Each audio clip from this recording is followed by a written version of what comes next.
Hello and welcome everyone to the Latino Coalition's live stream on a preview of the upcoming midterm elections.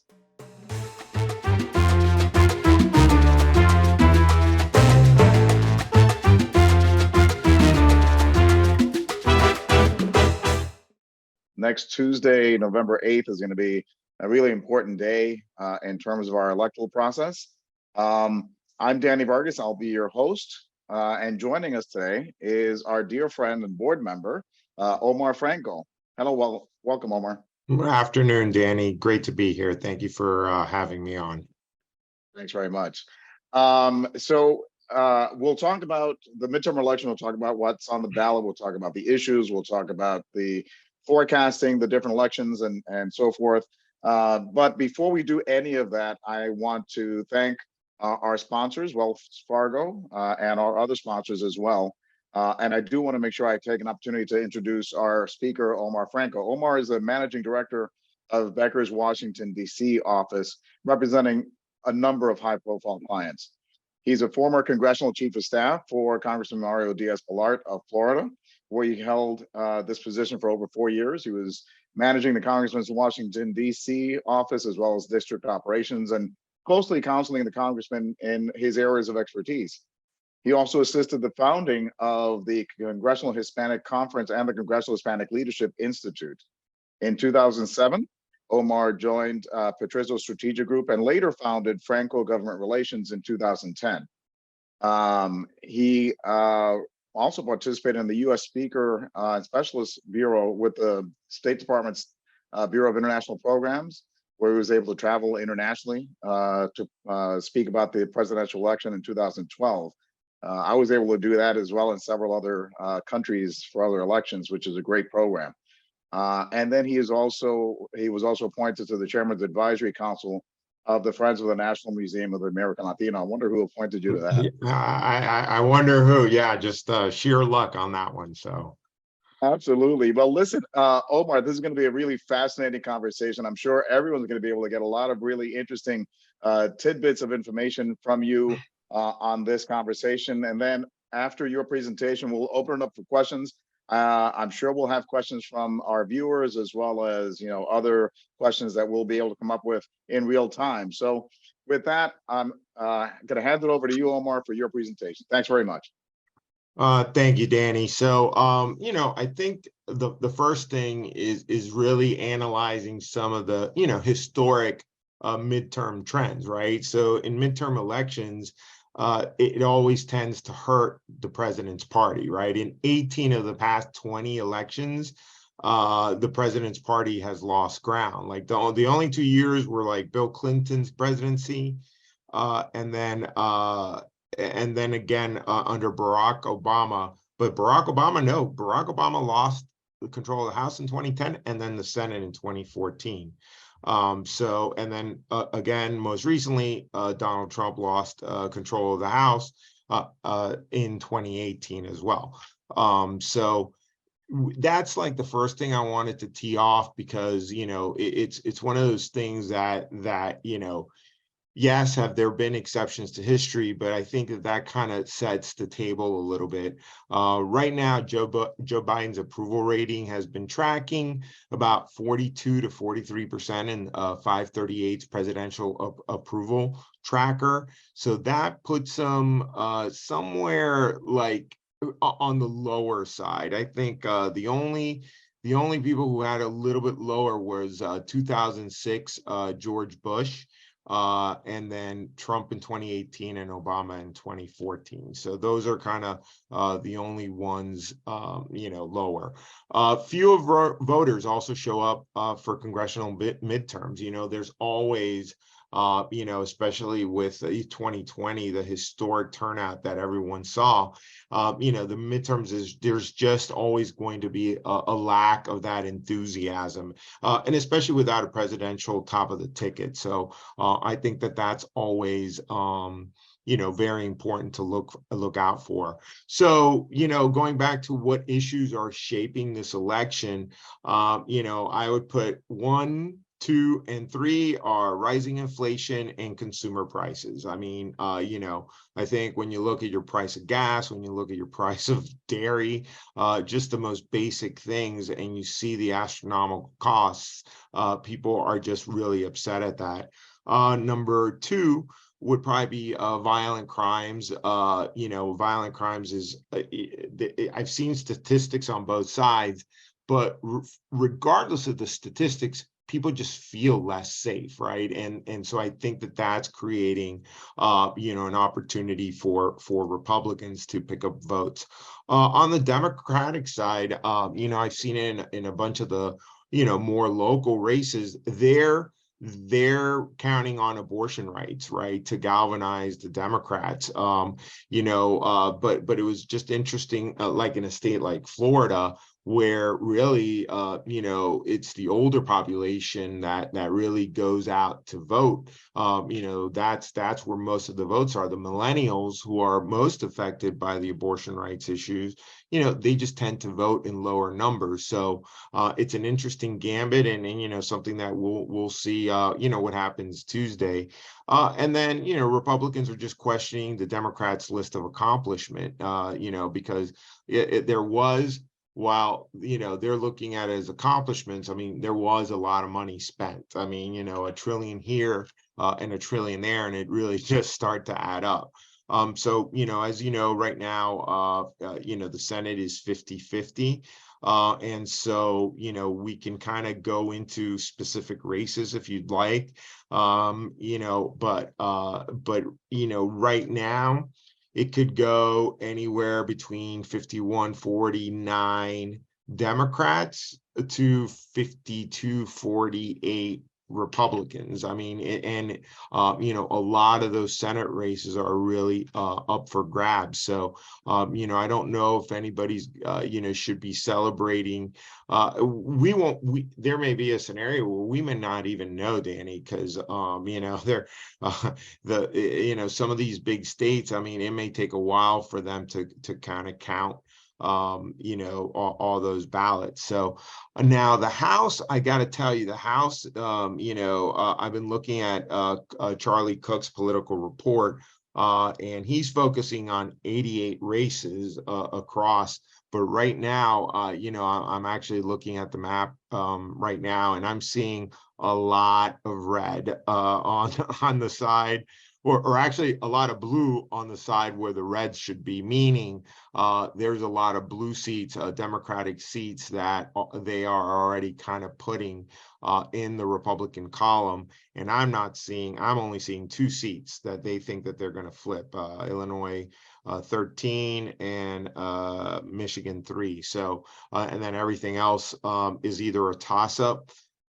There's 25 Democratic toss-ups right now, and there's only 10 Republican toss-ups. So the numbers, I mean, you know, on the House side are really starting to look, you know, like it's going to be it could be a convincing win on that, you know, on election night. So I'll stop there real quick, you know, to maybe talk, you know, if you want to maybe do a little bit further dive into some specific races, or you know, I think the most interesting one is obviously the Senate races, right, and what's going on there. But you tell me, Danny, how do you want to proceed? You know, if you don't mind, Omar, maybe we can talk a little bit about the whats, if you will, and then maybe a little bit about the so what afterwards. So in terms of the what, let's talk about Senate first, Yeah. if you don't mind. It seems, correct me if I'm wrong, but it seems to me like where the balance of power in the Senate in terms of who controls the Senate, Republicans or Democrats, is going to come down to maybe 3 or 4 really toss-up races in the country. Right. Yeah. And you and I have spoken about this. You know, the one that I'm keeping a really close eye on is Georgia. Yeah. That's one. The other one is the other 2, I think, are going to be Pennsylvania and maybe Arizona, and maybe Nevada would be the 4th. Does that sound about right to you? Yeah, no, that's absolutely right. Because the way that has to line up is really Georgia would be a flip, right? So the Democrat Warnock holds it. So I'm going to give you, and I think I told you my what I call my bulldog theory. I'm saying, this is what I'm saying: if the University of Georgia is still #1 in the polls, in the college football rankings, I say Herschel Walker wins. So the biggest game I think Georgia has between now and election day, maybe this weekend, or no, it already passed, right? I think it was the Florida game. So I think I think you know, based on what happens this weekend, you know, I think Herschel may actually be able to flip that one. And then Fetterman and Oz, that's a very interesting one too, right? Everybody thinks that that's you know, no, a lot of people think that that would be a Democratic hold, but actually Toomey had the seat, so it would be a Republican hold, right? Oz has been down almost the entire time, but as of this week, for the first time, Real Clear Politics has him up by 2 points. So, which has been that would have been a dramatic turnaround. A lot of people feel that obviously the debate you know, was a huge disappointment for Fetterman. I think he, you know, just came across as unprepared, not, you know, cognitively. There were a lot of people that were upset at the Democrats, right? For, you know, that looking at Fetterman's health problems, that maybe they should have come up with, you know, figured out a way to come up with another candidate. So I think, you know, lots of frustration on the Democratic side, because on in any other year, maybe, you know, Fetterman would have been a great choice, but due to health concerns, the poor debate, and now, you know, Dr. Oz is really starting. And, you know, again, we can go on. These celebrity candidates are always interesting, right? You know, to kind of look at, because, you know, Herschel being a celebrity candidate, Dr. Oz, you can say JD Vance, right? In Ohio is a celebrity candidate. The other two, you know, I think the one who's really underwater is Senator Cortez Masto. I mean, you know, and as a Latina, I know she's really, we've worked with her, we've honored her in the Hispanic Lobbyists Association. She's been, you know, a really good member to work for. But Nevada's just changed over the last 6 years, and you know, I think that because of that shift, you know, I think that Nevada is just trending red right now. So I see Laxalt as really, you know, that's definitely going to be a flip. So if, let's say, Fetterman can flip, and let's say Warnock holds, then really all eyes on Nevada, right? So and then the other two outliers would be, you know, right now Mark Kelly is ahead in Arizona. But Arizona, I think, would definitely be one to watch. And the reason is, I think a lot of folks were upset at Senator Sinema, right? I think, you know, just because she really was holding the line on a lot of stuff from happening, and you know, I think the Republicans in the state were kind of happy about that. And then all of a sudden she kind of, you know, led all these bills through, right? This Inflation Reduction Act specifically, and Mark Kelly, I think. So I think people, if Kelly ends up losing on election night, I think it's because they're really taking out the frustrations they feel with Senator Sinema on Kelly. So that could be another one, and Blake Masters would be the Republican there. Another interesting one is Colorado. Joe O'Dea is a self-funder. He is an anti-Trumper, but he has said he is really making a really strong run at Michael Bennet, and right now, you know, Bennett is, you know, still on top, but the Cook report still has him lean D. So that might be a little, you know, that might be on the outskirts. If it becomes a Republican wave, I mean, we're going to go to Colorado. Like, it's going to go to states that nobody even thought was on the radar. You know, like New Hampshire, you know, and then states like that. So, but you know, that's you know, that's kind of my big overall ones on the Senate, unless you have anything specific. No, I think I agree with you. I think those are the ones that we're all watching to see, you know, how, as sort of a bellwether, to see where the tide is turning, right? As you mentioned, whether it's a red wave or not, whether it's a The question is going to be whether it's a tsunami or whether it's just a trickle, right? Right. So I think the general opinion is that the House will flip from Democratic control to Republican control. Yeah. The big question then becomes, do the Democrats win enough elections in the Senate to be able to maintain control of the Senate, which then leads to, sort of a situation where you've got the White House in the hands of the Democrats, with President Biden, the Senate in the control of the Democrats, but then you've got the House in control of Republicans, which leads to divided government, which a lot of people say is sort of what Americans typically enjoy, is when they have a situation where both parties have to work together. Correct. So if that's the scenario that we're seeing, let's talk about the so what then, right? So let's paint the scenario where the House flips to Republican control, the Senate remains barely in Democratic control, and you still got President Biden in the White House. What's the sort of the outlook for how the parties work together? What kind of legislation gets passed, if any, moving forward in that type of divided government scenario? Yeah, so expect a lot of oversight hearings. Expect a lot of, I think, there is going to be a little bit of payback. I could see things like the January 6th committee, maybe not being disbanded, but maybe turning to other issues, that were never discussed or never brought up. But right now, I think, China becomes like a huge factor. And that's the one factor that I think it is a bipartisan, right? I think both parties are genuinely concerned about, how China is affecting not just our country, our businesses, but even our elections, right? TikTok is right now become the largest social media outlet, and it's owned by China. And what are they doing with that data, and should they even have access to that data? So I think those are going to be some of the themes. Debt limit will be coming out at some point.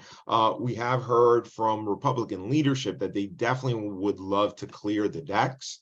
What does that mean? That means an omnibus appropriations bill, so they would get all 12 appropriations bill done.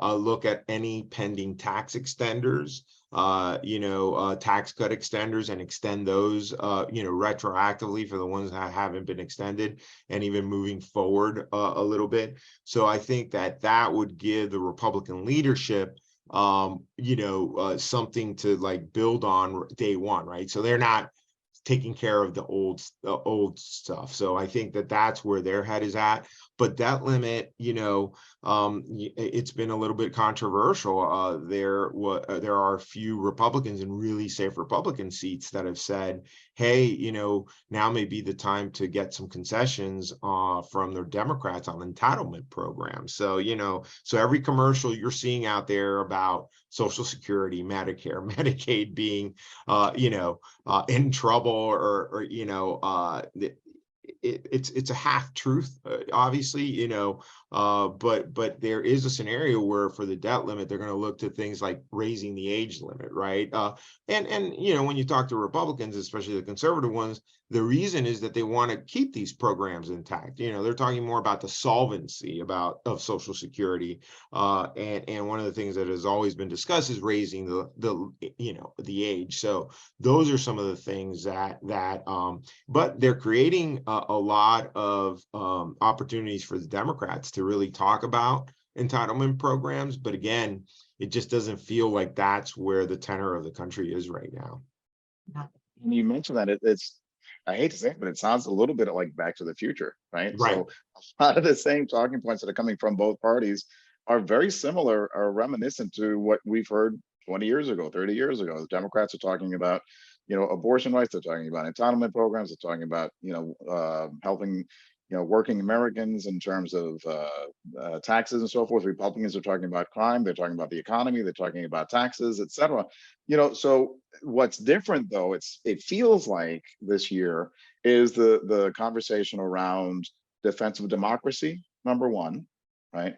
And then number two, which that defense of democracy includes, oversight of election protocols, as well as those that are, looking to sort of attack the democratic institutions.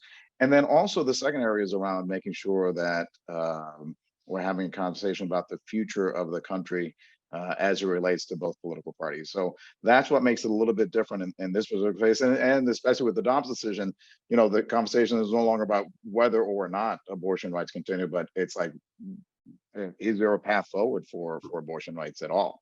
So Right. any And thoughts on, and the it'll be impact there? decided at the states, right? And you can go all the way back and say, should it even have been federalized, right? And I think that that's what the discussion was about, so now it really is going to fall into every state. So you look at each state and that's where the election goes. But it's hard now, that issue's kind of devolved to the state level because it's really now almost not no longer a federal issue. So talking about the so what's again, let's go to another so what question. What does that mean in terms of the impact potentially on the 2024 election? The scenario that we painted where you've got a Republican House, a Democratic Senate barely, and a Democrat in the White House. What does that portend, or what is the impact of the midterm results on the 2024 presidential election? Yeah, I mean, if the Democrats can hold on to the Senate, I mean, a lot of nominations will still go through. They'll still be doing a lot of judicial, but I do think that the Democrats' ability to pass these big spending bills is done. Like, I think the Inflation Reduction Act that was the last hurrah. I do not see any appetite at all for COVID funding. In fact, the trends are like, let's start getting rid of COVID restrictions and all that. So I think that that's what you're going to see predominantly in the House. But again, I mean, it could flip. The Senate could flip to the Democrats, but chances are it'll either stay 50-50 or it'll actually flip by 1 or even 2 to the Republicans as of today right now. That's where the trend lines are putting it. So really it would be President Biden up against the House and the Senate. And in that scenario, now, as we've all learned, the Senate, you still need 60 senators in order to pass anything. So a 52-48 Republican majority does not mean that Senator McConnell will be able to pass everything that he wants to do. It just means that in order for him to pass things, he's going to need 8 Democrats. And quite frankly, I think the Democrats have had a better time finding 8 Republicans, right? Republicans like Romney and Murkowski and Collins than we have had finding 8 Democrats, right? Because you can maybe get Manchin and Sinema, and then the list starts dwindling really quickly, right? So What that means, though, is that the opportunity for identifying those opportunities for bipartisanship then shrinks significantly, right? correct. So if there's anything bipartisan, I mean, I think the one thing that I think got great bipartisan support was the infrastructure bill. Yes. Right. So does that mean then in these last 2 years of President Biden's first term, is there opportunity for bipartisanship around those issues that do have a direct impact on the economy, on businesses, particularly small businesses? Might there be opportunities for bipartisanship in that regard, where we've got a great large majority of senators and House members supporting things that affect positively the small business community potentially? Yeah, I mean, well, if you look at these last 2 years, I mean, however, in whatever standard you're going to use, it was a highly productive Congress. I mean, they did pass a lot of bills, right? So I do think that with anything flipping, it's going to go back. Remember, Obama lost his veto-proof majority, and then he lost in 2 years. So when you look back at Obama's accomplishments, legislatively, they were all in his first 2 years, right? It was the stimulus, it was Dodd-Frank, it was Obamacare. Trump, it was his first 2 years, right? The tax cuts. Bush, it was the first 2 years, right? So every president that since I've been up here, they basically had all their legislative wins the first 2 years. And then as soon as it was a flip, in one body, Bush had the longest run, right? He had it for 6 years, but then in 2006, the minute it flipped, boom, that was the end of right. So I think W was able to get 2 bites at the apple on the tax cut front, right? So I think that Biden's legislative accomplishments really stop after this midterm. And what we're going to see is he'll go back to what Obama and even President Trump did, and using the executive order, right, and the executive branch to kind of do his bidding rather than asking Congress, So then what passes? We're back to appropriations bills, right? We're back to, the blocking and the tackling, the must pass stuff. And, Congress, as, we've seen, has always been a has always been a crisis management. Right, that's what Congress does. A crisis arises. Like I will tell you, there will probably be an appetite for a supplemental bill for Hurricane Ian or the wildfires. So you're going to see an emergency supplemental, probably, whatever that fiscal bill looks like at the end of the year, that will be part of the conversation. Ukraine, I think you may get Ukraine. There might be another bite at the apple, but McCarthy's already saying it's not going to be a blank check moving forward. So I do think a lot of it could be stabilizing towards the markets too, because if we're still looking at the Feds continuing to raise rates and inflation still continues to stay high, recession is, at some point, I think Bloomberg or someone put it at 100% that we're going to have a recession next year.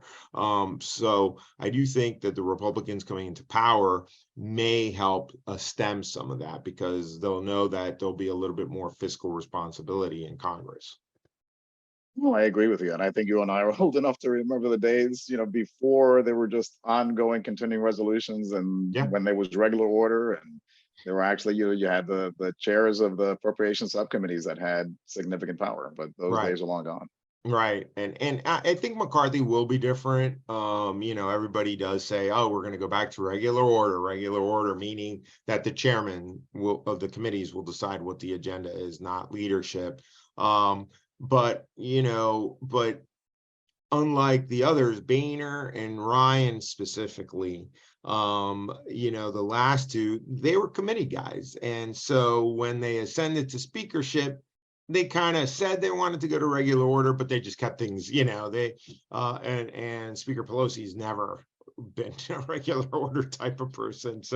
But McCarthy has always kind of been on a leadership track. He really is not a committee guy. So because of that, it could open it up to the chairmans and chairwomen to really be able to pass substances, to have that type of control of regular order, because quite frankly, that's not McCarthy's strong suit like it was with Boehner and Ryan. So you mentioned a couple of websites earlier. You mentioned 538, and there was another one. There was Real Clear Politics. Real Clear Politics. Yep, I really like Real Clear.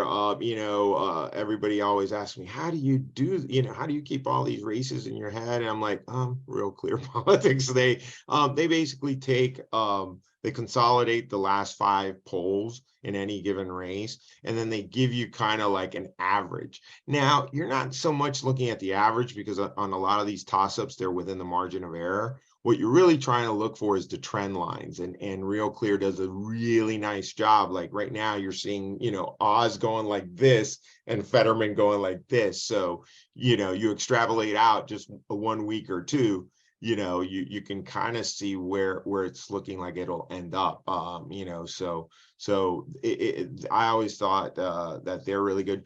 Charlie Cook, Charlie Cook's been doing this for a long time. He's always someone that everybody's looking at, and when he's saying 30 seats are still toss-ups in the House, 25 Democratic seats, I could see that giving the DCCC some serious heartburn right now, because and right now the cash advantage seems to be on the Republicans here in the last week. So the Democrats have just burned through their cash pretty fast. So like in real estate, they say the keywords are location, location, location.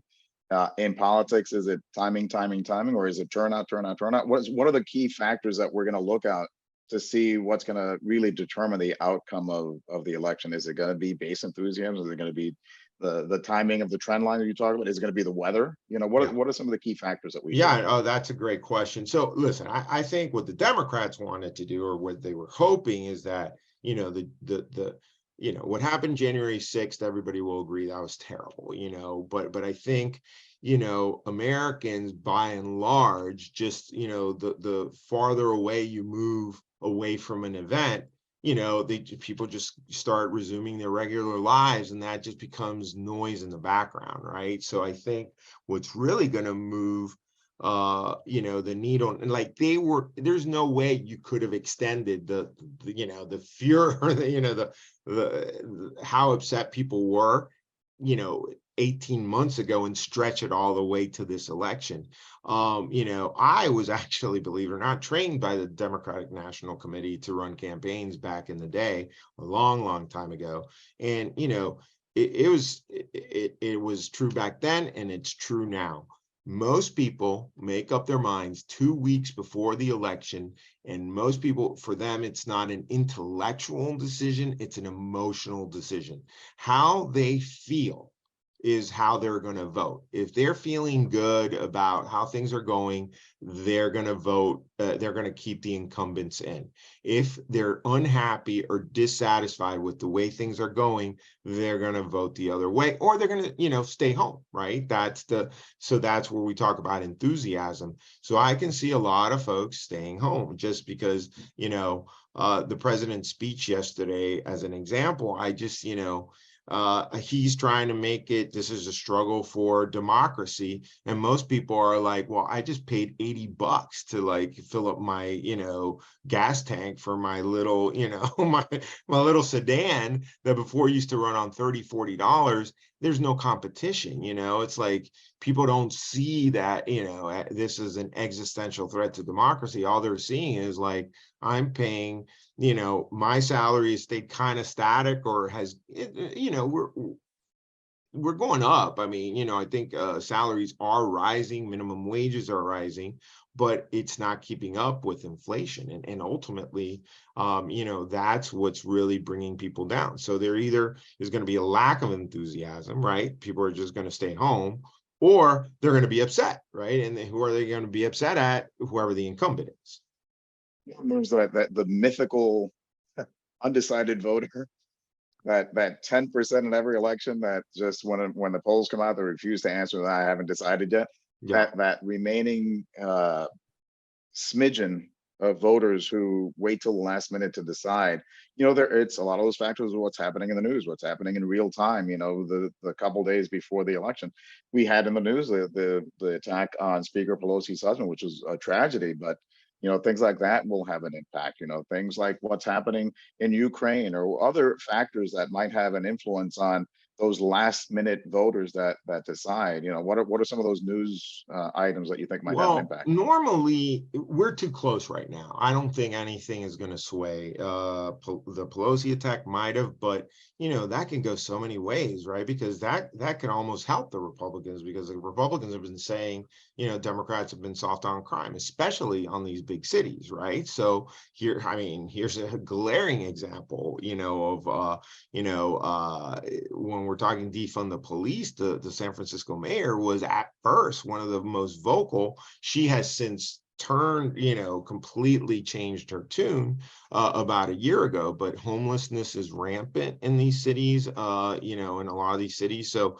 all of this is just coming to a head right now. So I think that those are, the issues that are really going to be on people's minds. I just don't think anything is going to be able to squeeze between now and Tuesday enough to sway it. I think it's literally 2 weeks before the election. Oh, and you're right about the myth. It's the Democratic base versus the Republican base. That's what it's always been. Like, there is no myth. It's a myth. There is no independent voter. They're kind of baked into the equation. So it's really who gets their base out, because if you're registering independent, it kind of means you really don't like either party. So that kind of means if you're not incentivized to go out and vote, you're probably not going to vote. And the weather is a perfect example. I look outside, it's snowing, it's raining, it's overcast. I'm like, nah, I ain't doing it, right?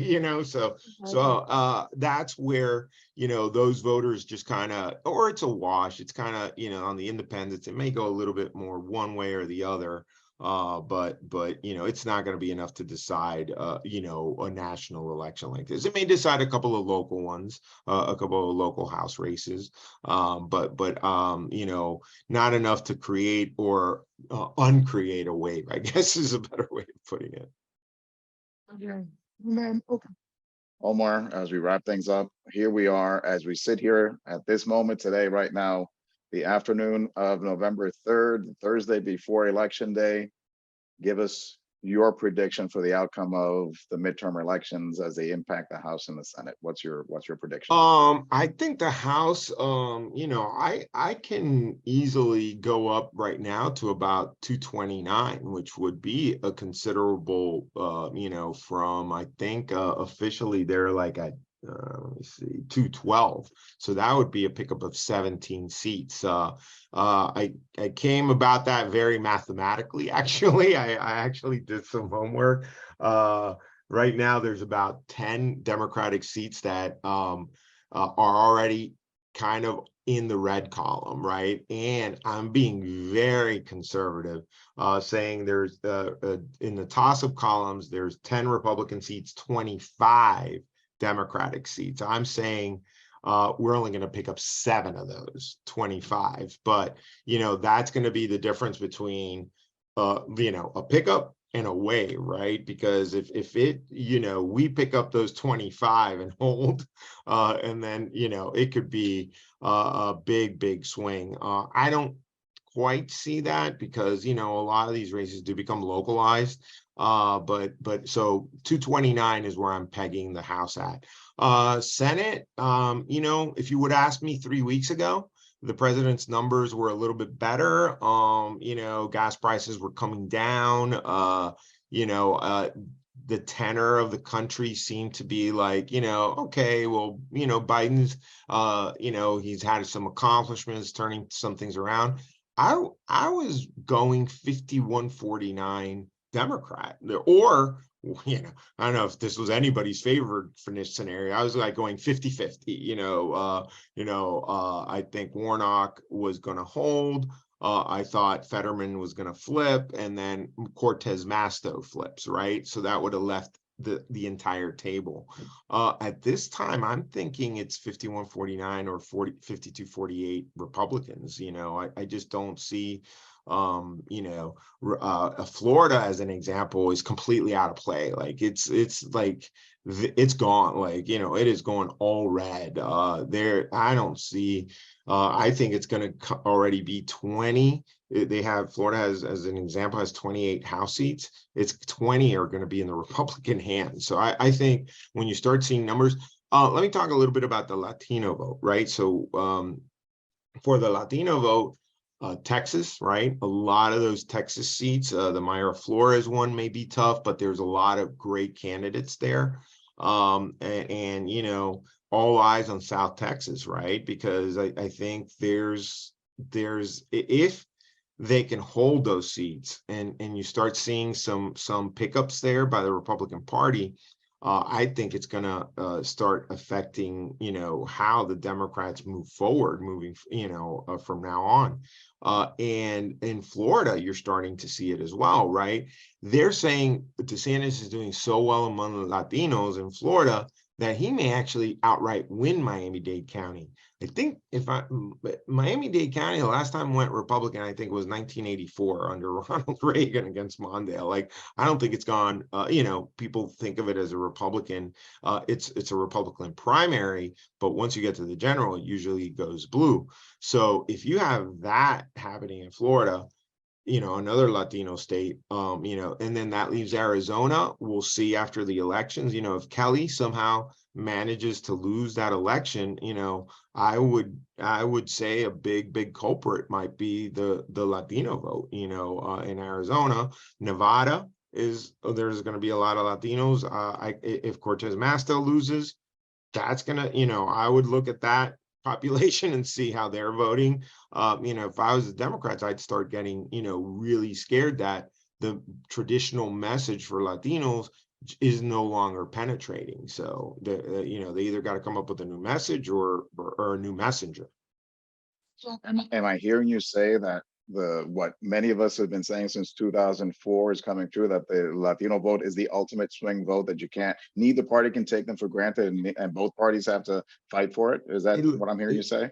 Yeah, I mean, and Danny, you've heard me. I've been around this town long enough, 20 years now. From day one, I was always saying I wanted the Hispanic vote to be the ultimate swing vote, because that's where our issues in our community will be looked at, and will be prioritized, and kind of they will see the impact that we will have, right? Because up to now, really, I mean, a lot of Latino communities have been marginalized, and nothing is really happening there. So if our vote, like you said, is up for grabs, people are going to have to start thinking, and beyond immigration, right? I think we all fall firmly in one camp, like on the immigration question. We all want comprehensive immigration reforms, common sense reforms. But once you move away from that, you have to start, it has to be you got to have something else to talk about. And then that's where you lose the Latinos, because then on every other issues, be it small business, family values, taxes, inflation, all the pocketbook issues, Latinos are moderate to conservative. They're lean right is where I would put us, right? And so but immigration kind of, and it's not even the immigration issue in and of itself, it's the rhetoric, right? The ugly rhetoric that has kind of underpinned it, that I think has cost Republicans traction up to now with the Latino vote. But if a lot of these states start going red, or deep red, like if Florida becomes a solid red state, I mean, it's going to be because of the Latino vote.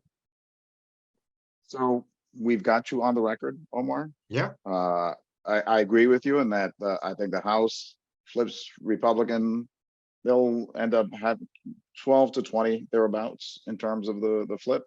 The only difference, I think the Senate potentially stays 50-50. So it's jump ball in the Senate, I think. We didn't get a chance to talk about governor races. There are a couple that I think are really interesting, but I think we'll end up seeing how those play out in terms of how the wave ends up going for the evening. The last thing I'll say, correct me if I'm wrong, it'll take several days for us to actually get a really good sense of how things are going to shake out, and particularly as we go to some of the states where have a significant number of mail-in ballots and early ballots. Right. So, I think Georgia had some significant election reforms after the 2020 election. So we'll see how that plays out. But right now, Kemp is handily, like all the polls show Kemp up above Abrams. So I don't think that's going to be much. I will say this. I think depending obviously on what President Trump decides to do for the 2024 election, if for whatever reason he sits out, I think it does become the year of the governor, right? I think it's going to be the governors who are going to really be the ones that everybody's going to look at. So you're going to see Governor Youngkin from Virginia. Obviously, Governor DeSantis from Florida has a lot of steam behind him. Governor Hogan has said he's running, or now soon to be former Governor Hogan. So I do think, you're going to see a lot less senators going this time around, and a lot more governors throwing their name in the hat. So I think it'll be and then that becomes interesting, because let's play that out. If it's not President Trump, if it's President Trump, then President Biden stays to run. If President Trump decides not to run and endorses somebody else for whatever reason, I don't know what the Democrats do. I mean, do you stick with Biden at that point? Or do you look at like somebody like Governor Newsom or one of the other folks out in the Democratic Party? I mean, Pete Buttigieg. I mean, there's so many young faces, Vice President Harris, that want that exposure or want to show that leadership. I really think it would create a huge opportunity in 24 to see, rather than the same old, to really see something, new and eclectic, both sides having to fight. Because then I don't know. I mean, that's the great unknown. So that's why I'm glad I'm only having to talk about the midterms. I just wanted to put that marker out there just in case. I will say this, it'll be the year of the governors. Well, we'll have you back though, Omar, for next year and the year after that, because I Sure. think we should make this a regular, recurring opportunity for us to be able to hear from you and your expertise. And we really appreciate your time and your in-depth knowledge on the subject matter. Any final thoughts for our audience? No, I mean, listen, for all the Latinos out there, go out and vote and make sure your family votes, make sure your neighbors and your friends and everybody, Republican or Democrat, it doesn't matter. We as a society are so much stronger when more people go out and vote, right? I'm a firm believer of that. And local races matter, we kind of sit here and we talk about all these, big, races, but, having worked for a state rep and a state senator, and I work for a lot of local governments, your local mayor, you got to have talented, qualified people at every level of government in order for us to have a productive society. So please go out and vote, especially as a Latino. I think it's our duty, right, to just go out there and not be forgotten and not be marginalized. Let's make sure our voices are heard. Amen. I completely agree with you. I mean, at the end of the day, this experiment of 240 some odd years of self-government, by and for the people, can only function if the people participate. Correct. It's an imperfect form of government, but it's the best one that God has allowed man to create. But only if people participate and show up and vote. So yes, Correct. I totally agree. Yep, absolutely. So, Danny, thanks again for having me. As always, you're an awesome moderator. And by the way, if no one's ever heard Danny give the speech when he's talking about the Latino Museum, Danny, if you ever have any questions on the Latino Museum, get a hold of Danny Vargas. It is, it makes me want to grab a shovel and start digging dirt today to build that museum. How passionate Danny is about the museum. So I just want to personally thank you for all your work you do for our community, for the Latino Museum. And it's always, it's been a pleasure working on your committee and on behalf of, making the Latino Museum a reality on the mall.